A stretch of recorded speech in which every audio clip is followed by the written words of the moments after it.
Guys, ভর্তি দুপুরে চলে এসেছি আমি বাদাম ভাজতে। সাংঘাতিক গরম, সাংঘাতিক রোদ, তবু কিন্তু আমি নাছার বান্দা।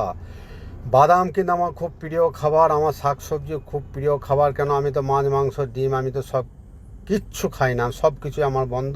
আমি কিন্তু ভেজিটেরিয়ান, আমি এইসব খেয়েই কিন্তু আমার ওয়েট কমেছে। আমি আরও বহু কিছু আমি করি। আমি গরম জল ফুটিয়ে খাই। আমি জানি অনেকজন আমার ব্যাপারে।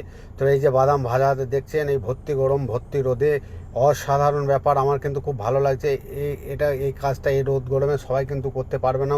এই উনুন সালে একশো একশো পুরো এনার্জি থাকতে হবে, তবে কিন্তু তার এনার্জি লাগবে, ভালো লাগবে।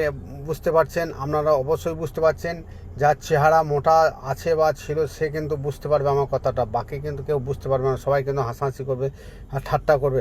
ঠাট্টার কিছু কারণ নেই গুরু। আজকে তুমি পাল্লাছো, কালকে কিন্তু মোটা হয়ে যাবে, তখন তুমি বুঝতে পারবে আমার এই বাদাম ভাজার সিনটা যখন তোমার চোখে আসবে বা থাকবে না, তখন তুমি আমার কথার উপলব্ধি করবে। তা গুরু, হাসাহাসি ঠাট্টা কিছু নয়, চেহারাই হচ্ছে মেন সম্পদ, এটা মাথায় রাখবেন।